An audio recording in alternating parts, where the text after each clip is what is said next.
From New York Times Opinion, this is The Ezra Klein Show.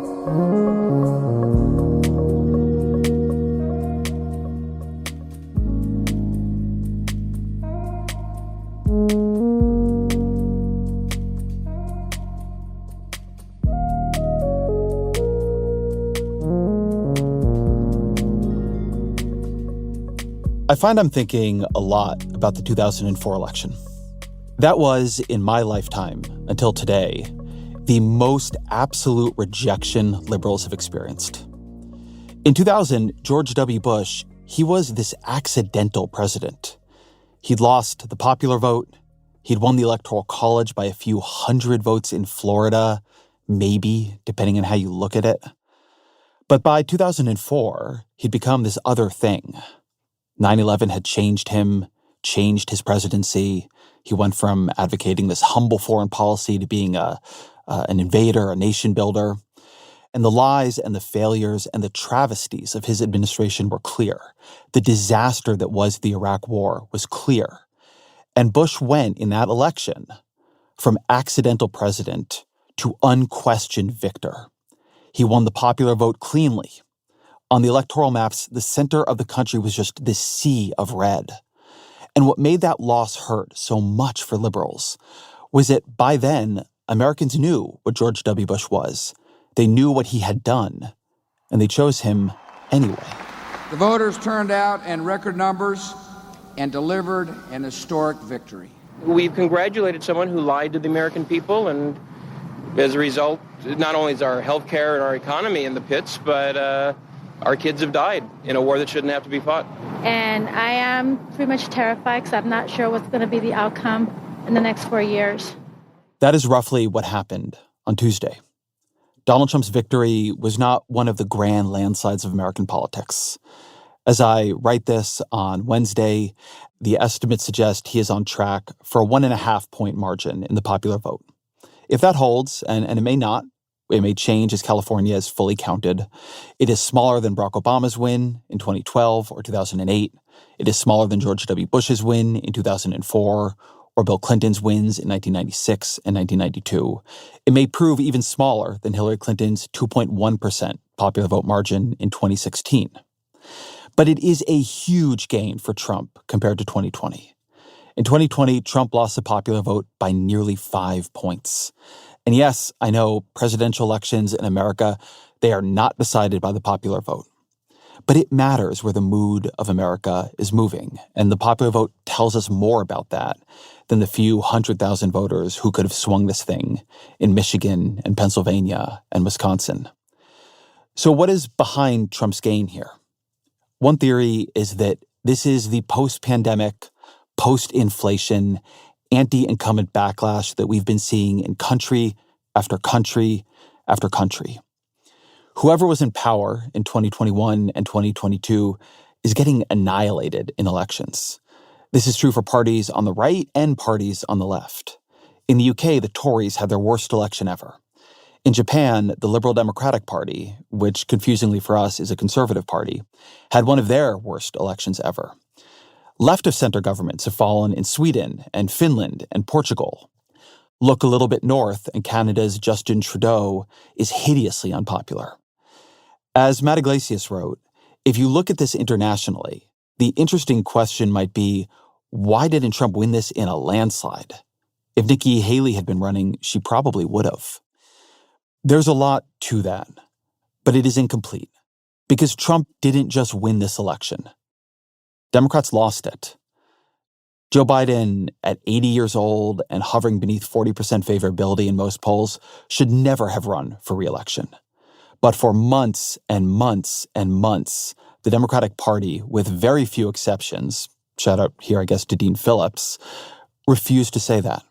As poll after poll showed supermajorities of voters thought Biden too old for this job, the party continued to suppress any serious challenge to him or even really dissent about him. It suppressed its own doubts. It ignored its own voters, to say nothing of ignoring the voters it was going to need to win in 2024. I was one of the people arguing, since back in February, for some kind of competitive process. a mini primary or primary leading to an open convention. Those processes, what they do is create information. Yes, they can bring argument and dissension and conflict and fracture, but it is through argument and dissension and conflict and fracture that you discover what you do not yet know. It is through the bruising process of primaries and debates and speeches and interviews that you see what candidates are made of. You see how and whether they are able to connect to the mood and the moment of the country.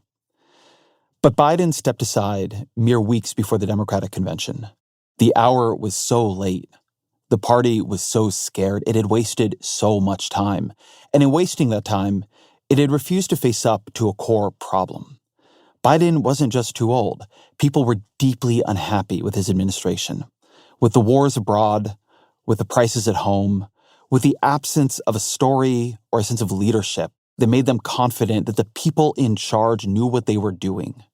The line in the Democratic Party was and is that Biden is one of the greatest presidents since FDR, that it's just a shame he's not 15 years younger. But Americans did not and do not believe that. Democrats never reckoned with that fact. They never came up with an answer for it. And that, more than any other reason, is why Kamala Harris lost. Harris was dealt a bad hand. She had no time to set up her own campaign. She had no time to work out its themes and core policies. And she was running inevitably as the champion or the inheritor, or frankly just a member of an administration people were angry at. She could not separate herself out from Joe Biden without being accused of disloyalty. Would you have done something differently than President Biden during the past 4 years? There is not a thing that comes to mind in terms of, and I've been a part of most of the decisions that have had impact. Yeah. The work that we have done, for example, capping the cost of insulin at $35 a month for our seniors is something I care deeply about. But I'm not sure there was any answer she could have given there that would have worked. It's just not credible to run as a vice president disowning the record of the administration in which you served, of the ticket you were part of. I think she ran a pretty good campaign given how little time and how little room she had to build and design it. But at the core of that campaign was this very difficult problem. An incumbent can run on their record if the record is popular. A challenger can promise change. Harris could do neither. There is, for me, this what if. What if Biden hadn't run again? What if Democrats had given themselves the gift of a real primary? The party has plenty of talent, and Harris had real weaknesses. She can be amazing on the stump. She's a killer in debates. But one thing Harris was not able to do, not in 2020, not in 2024, was define what her campaign was about, at least aside from keeping Donald Trump out of the White House.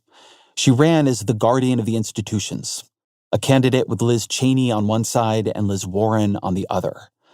But she took for granted the worth and health of those institutions. Was the endorsement of the Cheneys and the enthusiasm with which it was embraced a sign of the Democrats' big tent or a sign of its internal confusion?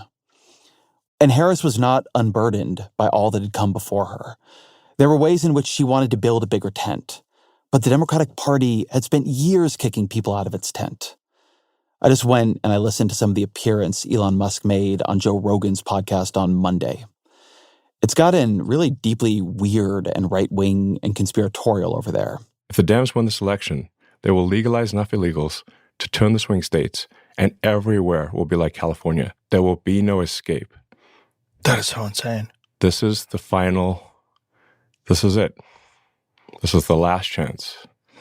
Has anybody tried and to I push just want back? to go out and vote. Vote like your life depends on it. Vote like your future depends on it, because it does. This is the last chance, man. But it wasn't always like that on Rogan's podcast. It wasn't that many years ago that Rogan had Bernie Sanders on for a friendly interview.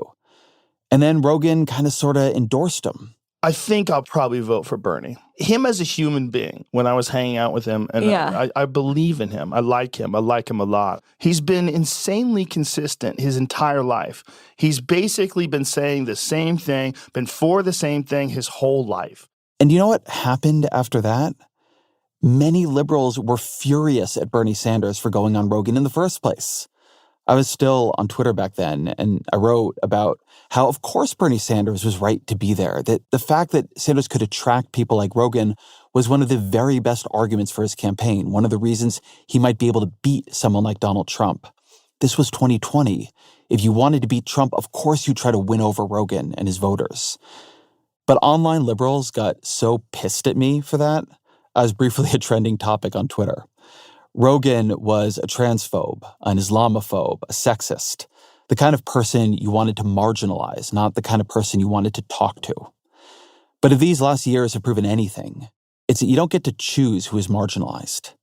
Democrats should have been going on Rogan regularly all these years. They should have been prioritizing it this year. Yes, Harris should have been there and in places like it. Same for Tim Walz. On YouTube alone, Rogan's interview with Trump was viewed some 46 million times.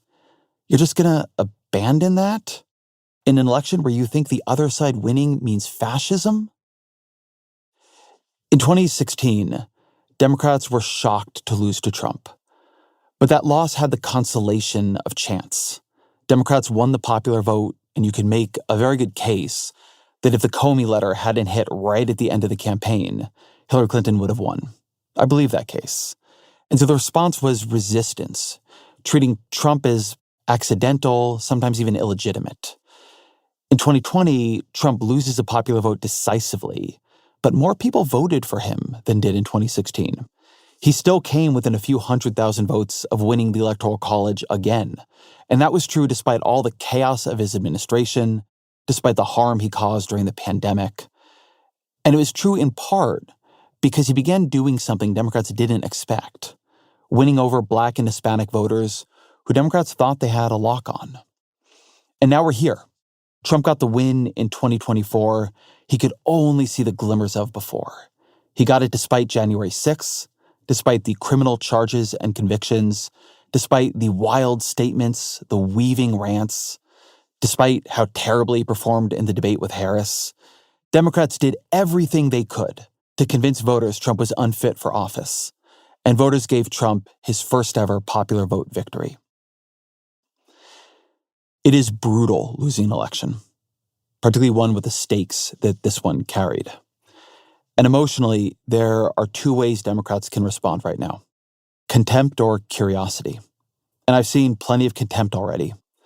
The sentiment that if Americans are willing to vote for Donald Trump, given all that he has said and all that he has done, then that's on them. There's nothing Democrats or Harris could have done to dissuade them. There will be a desire to retreat back, to hunker down, to draw the boundaries of who is decent and who is a fascist ever more clearly. But Democrats are losing too many people they need. Trump sharply improved his margin in New York City. So many people I've met since moving here, they just don't like Democrats anymore. They're not that political. They voted for Democrats in the past to the extent they voted. But now they're mad about prices. They're mad about immigration. They're mad about a sense of disorder and failure and confusion and fecklessness. I want to be very careful about relying on exit polls, but one thing we seem to be seeing in polling is that Trump improved a lot with voters making less than $50,000 a year. These are the voters the Democratic Party prides itself on serving. They are losing the voters at the core of their conception of their own party. There has to be curiosity here, curiosity about what these people are experiencing and why they're seeing Trump so differently than liberals do. Democrats have to be going to places they have not been going and taking seriously opinions and experiences they have not been taking seriously. And I'm not just talking here about a woke-unwoke divide, though I do think a lot of Democrats have alienated themselves from the culture that many people, and particularly many men, now consume. I don't think Rogan was closed to them. I think they lost people like Rogan by rejecting them. And it was a terrible mistake, and one that's going to take a long time to undo. But I'm also talking here about the day-to-day Democratic governance. When voters are this unhappy with the way you've wielded power, particularly if you think you've wielded it well, you really have to struggle with why. That work has maybe begun in the Democratic Party. I think you see it in the Biden administration's eventual pivot to border enforcement, which Harris very much emphasized in her campaign. but it was clearly too little and too late. There's another part of the 2004 experience and its aftermath that I've been thinking about. So immediately after that election, Democrats became obsessed with winning back the heartland, with their cultural distance from the voters they needed. There was this belief that gay marriage ballot initiatives had cost Democrats the election. There was a vogue for tough, masculine politicians like Brian Schweitzer, then the Democratic governor of Montana. Democrats felt they were considered weak, and if they were ever to be competitive again, they'd have to be seen as strong. They'd have to moderate, both ideologically and culturally. To win again, they would need to become more like what had defeated them. But George W. Bush's win in 2004 was not the beginning of a Republican realignment. It was the end of the Republican Party as we knew it. Because what liberals thought of Bush then was true. His administration was a disaster. The Iraq War was a catastrophe built on lies, and all of that would come clearer and come to be more widely believed within a few years. By the time of the next presidential election, Democrats had opened the door to a new politics, a politics that seemed almost unimaginable in 2004. Yes, Barack Obama's convention speech that year was startlingly good, but he was still an anti-war black man with a middle name Hussein, whose politics were forged in Chicago. That wasn't what Democrats thought would win them Pennsylvania and Wisconsin and Indiana in 2008. But it was.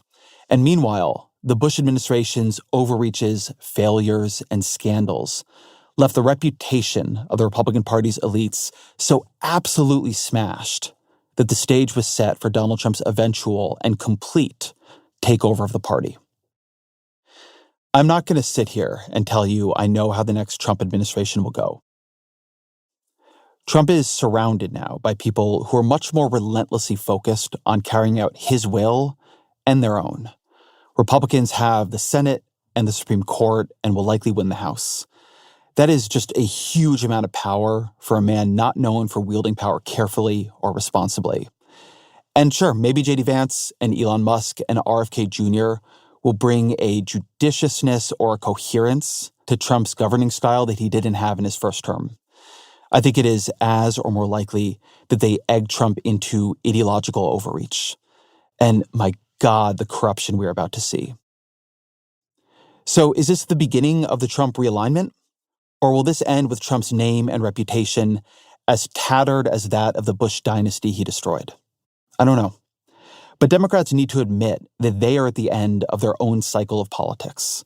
The Obama coalition is over. It is defeated. It is exhausted. What comes next needs to be new. That means going to new places and being open to new voices. A politics right for the next era will not be a politics designed to win the last election. It's not going to be predictable from where we stand right now. Just as Obama's 2008 landslide would have sounded laughable in 2004, and just like how Donald Trump's 2016 win would have sounded like a joke in 2012. Discovering what is next, amidst the pain and possibly the horror of what is about to come, is going to require Democrats to open themselves to a lot of conflict and a lot of curiosity.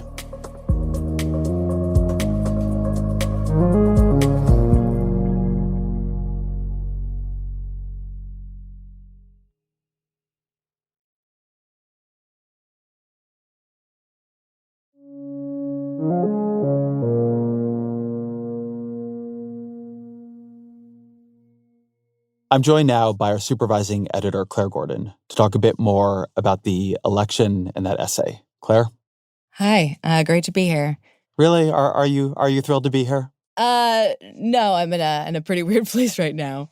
And it is amazing how quickly Joe Biden can go from a hero to the man who handed the White House to Trump. Yeah, look, I have a lot of sadness for Joe Biden in this, but it is what it is, right? If your whole point in coming back into politics is to win the fight for the soul of the nation, to vanquish the threat that Donald Trump poses, and in the end, Donald Trump succeeds you with a larger coalition than he's ever had before, then your political mission failed. Watching the returns with you last night, you were surprised. you thought Harris was going to win. Why were you surprised? When I looked at the election, the polls were so 50-50. You couldn't just say, well, I go with the polls and that shows Harris will win or Trump will win. They were, right on the edge. So the question was, is there a miss in one direction or another? And I looked around at things that looked like signals of enthusiasm to me. How big the rallies were. How much money was being raised, including by small donors. I do think that what led me and what has continuously been leading people astray is that the voters turning out for Trump are not highly political, right? There was an argument going into this election that the coalitions have flipped such that high turnout is bad for Democrats now. Early on the election day, you saw a lot of Democrats celebrating high turnout. And that was clearly a mistake. High turnout was bad for Democrats. And so one reason I think signals of enthusiasm that reflect people doing highly political things like going to a rally or going out door knocking or donating money didn't tell me which way the polls were going to be wrong is that the way in which the polls were wrong again was that Donald Trump is pretty good at exciting or turning out disaffected voters. And his coalition, they don't do a lot of things that highly political voters do, like turn out in midterms and special elections. But they will turn out in a presidential campaign, given how high the stakes are and how much people hear about it and how much money is invested in turning them out into the polls. And that's what happened here. I want to go back to something you said early on in your piece about how, based off of the macro conditions in the world, the anti-incumbent sentiment that Trump really should have won by more and that Nikki Haley would have won in a landslide. That feels very different from the narratives you hear now about Trump being this specifically transformative political figure. He's speaking to this anti-elite sentiment that Nikki Haley has no place in the Republican Party anymore, that Nikki Haley is not the kind of figure that would win this kind of election. So is it wrong to interpret Trump's win that way? I think both things can be true. Trump is triggering a realignment of the parties, which is a really remarkable thing to trigger in American politics. It's not an easy thing to do, where the nature of the Republican coalition really has changed. And if you had told Democrats in 2016 the margins Donald Trump would be getting with Black and Hispanic voters in 2024, they would have laughed in your face. At the same time, that realignment is not coming along with historic success for this new Republican coalition. It's not weird for the out-of-power party to win an election. Not weird for them to win the popular vote by a point or two, which, again, right now looks to be where Donald Trump will end up. There's not like a 2008 landslide, and it's not like the Tories' loss in the UK. This is a still fairly close election that could have been flipped by a couple 100,000 votes in the swing states. There's not been a down-ballot red wave this year either. I think they're going to win the Senate and the House, but it looks like a lot of endangered Democrats in swing states are going to hold on. And I think something that shows you is that this wasn't just broad anti-incumbent sentiment. Plenty of incumbents did just fine. And it wasn't even broad anti-democratic sentiment. If you look at a lot of these Senate races and House races, plenty of Democrats did just fine. There was specific anger at the Biden administration. And that was what Trump was able to take advantage of, not just support for him, but a genuine disappointment people had in what the Biden-Harris administration has wrought. How do you understand, specifically that anger? Because there was a theory too, when Biden was still in the race and his approval ratings were, in the toilet where they have stayed, that it was because he couldn't communicate well enough. He couldn't sell these amazing legislative accomplishments. He couldn't do the dance of selling how actually the economy in America is great if you compare it to other countries in the world. But Harris couldn't sell that either. I still think that's true, actually. It's so hard because we're all a little too patterned on the elections we've lived through. But I talked a lot about 2004 in the essay, but think about 2012. Barack Obama is running for re-election. Unemployment, at least as of the middle of that election cycle, was above 8%. It was so high. The economy was so much worse than it is now. And Obama ends up winning by quite a bit. And one of the ways he wins is that Obama and the Democratic Party united around him are able to really tell a story about the economic recovery. They're able to take how people feel about the objective facts that are around them and give them this different gloss. Yes, this is hard and it is grueling and it is grinding, but America's coming back faster than other countries. This is a mess that was left for Obama and the Obama administration. And Mitt Romney, given who he serves and what he has proposed and what his intuitions in politics are, is not going to lead to a kinder, gentler economy for the people currently left out. And that works. And if Joe Biden were 65, maybe he could have pulled that off. But instead, there's this late baton handoff to Kamala Harris, who has to decide between trying to sell the Biden administration's record when it is quite unpopular and trying to create her own separated identity, and kind of ends up in between the two things. And so I don't think we know what this looks like with a more capable incumbent who could have run an actual reelection campaign, which is what you normally would have seen in this scenario, or a non-incumbent who is not tied to the current administration's record. As I say, I think she was dealt a very difficult hand. I think in many ways she played it very well, moderated on key policies, really did some excellent speeches and did an excellent debate and had some really, really strong set pieces.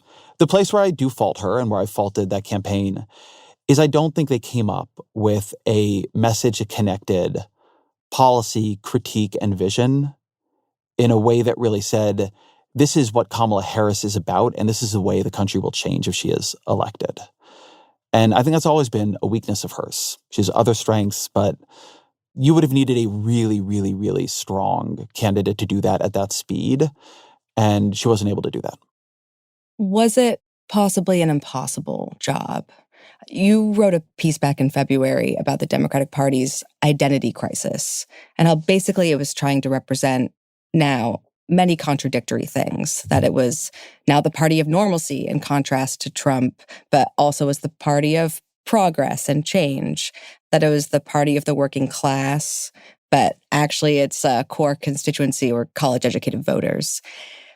Was Harris just like trying to speak to and unite all these different positions and groups, and it turns out you can't do that? I don't think so. Democrats have won too many elections, including in this election cycle, for me to believe Democrats cannot win in the states they need to win. Arizona has a Democratic governor, and it has a Democratic senator in Mark Kelly, and now looks to have another Democratic senator in Ruben Gallego. And so the idea that Democrats cannot win in these places, I just don't think it's true. There are Democrats who choose to run as the institutionalists, the guardians, right? That's much more how Joe Biden ran in 2020. And Democrats who choose to run more as outsiders, more as people making a critique, more as candidates angry at the way things are. I mean, you can see that in Bernie Sanders, but in other candidates too. And what I think was very hard for Harris here was there wasn't a lot of time to build out either of those pathways. And again, as the sitting vice president, she did not have that much maneuverability.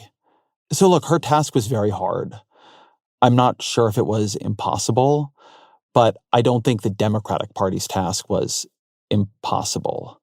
And I think from a standing start with a full primary to work out her campaign, or in which Democrats could have figured out which candidate was building a campaign that resonated most strongly right now in this environment, I think they could have won. You said the Democratic Party hasn't been listening enough to their voters. Harris presented a very different figure than who she cut in 2020. She basically abandoned all her more progressive positions from that year. She leaned into the fact that she's a former prosecutor. She led with housing policy. Is it just that she couldn't tie everything together into a coherent story? Maybe the thing I'm saying there is that the Democratic Party didn't really listen to the voters until it was too late. The Biden administration has been extraordinary at managing the Democratic coalition and passing things inside the Democratic coalition that were thrilling to its progressive wing and somewhere between acceptable and exciting to its moderate wing. And so you had real support and love for Joe Biden and real admiration of him. And many of these policies are things that I think are really strong policies. And over time, they're going to show their worth, like the investments from the Inflation Reduction Act. At the same time, the party never answered, I think, because it didn't really want to face up to the fact that voters disagreed. They didn't like the way things felt, looked. They didn't think Joe Biden was up to it. And I do think Harris, when she took the reins, immediately began to pivot and try to emphasize things that reflected a sense of what people are upset about, right? Emphasizing the bipartisan border bill.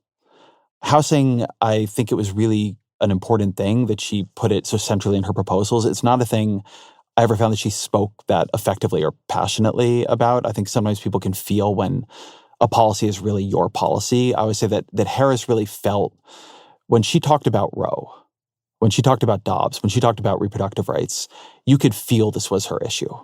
On others, you couldn't. When Donald Trump talks about immigration, you can feel it is his issue. Voters are pretty good at that. Always this critique that Harris needed more policies. I never bought it. I always said she needed 2 or 3 policies, the 2 or 3 that really defined her and that she cared the most about. Voters do not hold a large policy agenda in their heads. They sense what is fundamentally important. But Harris was listening, and she was trying to build a campaign quickly that reflected where she thought the electorate was. I do think time was just such a problem here. I don't think it's easy to build a campaign. I don't think it's easy to build a message. I don't think it's easy to do the work sometimes as a politician of understanding what you think is the right thing to say and emphasize in that moment. And she did do all of it so fast. I mean, the time between taking the reins of the campaign and picking the vice president and having the entire convention is a matter of weeks. That's supposed to happen over months. And so I am not highly critical of Harris here. I think she did a quite extraordinary job under very difficult circumstances. Doing it at that speed was just, you would have needed somebody who basically had the campaign all ready to go and had been thinking about how to run as the principal already and had exactly the right critique and message for the moment. And clearly in the end, she didn't. There are things I think they should have done differently, things in their media strategy. I mentioned things like Rogan, things in their policy strategy. But I don't know how much any of that would have really mattered. In the end, Harris was a representative of the Biden administration, no matter whether she wanted to be or not. And people did not like the Joe Biden administration, and she did not have a long time to build an alternative relationship with the electorate before they actually had to go vote. You ended your piece with a call for folks to be curious. I imagine a lot of people listening aren't really in the mood to open their hearts and minds in a space of curiosity to Trump and the people who support him. What do you recommend for folks who feel exhausted right now about the idea of living through another 4 years of Trump? Scared? What should they do? What should they read? And people should take a rest, right? It's the end of election. The election was exhausting and anxious for everybody, I think, or at least everybody who's very tuned into it. You don't need to be engaged in politics 24/7. And look, I'm saying this as much for myself as anybody. I've tried in the last couple of months to have a number of people on from at least some factions of the MAGA right? That's been a project I've been trying to pursue on the show, right? To try to be curious about what's happening there before the election, to try to understand it better. And I do think that's helped me understand it better. And with Trump, the empathic gap of getting to, how somebody might support him is for a lot of people, is for me, such a tremendous effort. It just takes a lot of work. But I don't think you can watch the way he has dominated politics now since 2016. I mean, that is an appeal that if you refuse to work on what is driving it, I don't know how you think you're going to defeat it, right? And also, it just requires, you should be curious about your country and the other people in it and how they're experiencing things. But again, my view about curiosity here is not just towards Donald Trump, right? This is not just the sort of canonical going to the diners and talking to his voters. It is also about just the way politics has changed. As I say at the end, I think this is the end of the Obama era, too. We'll see where the Trump era goes, but Biden was part of the Obama era. He was Barack Obama's vice president. Kamala Harris rose in politics in the Obama era. And a lot of the fundamental assumptions in the Democratic Party, they've been challenged by people like Bernie Sanders and AOC. They've been altered a bit, but this was fundamentally the Obama coalition. And I think that coalition is over now. It's lost too many people to Trump. It has lost elections it shouldn't have lost. I think it's a bit out of ideas and appeal. I don't think, Joe Biden was not able to turn the page on Donald Trump, this battle for the soul of the nation. There was not a compelling story Democrats told about America, or at least a story that was compelling enough to Americans for them to win this year. They've lost touch with too many people they claim to represent. So something else is going to have to rise. And so when I say that this is going to require a lot of curiosity, being curious about voters doesn't mean abandoning your values. It doesn't mean abandoning your moral commitments. And it doesn't mean thinking that any choice that was made was right just because somebody else won an election, right? Terrible people win elections all the time, all over the world. But it does mean, I think, taking seriously the world people are experiencing such that you can think about how to respond to that world. Well, with that, I'm going to go and take a nap. Thanks, Ezra. Thank you, Claire.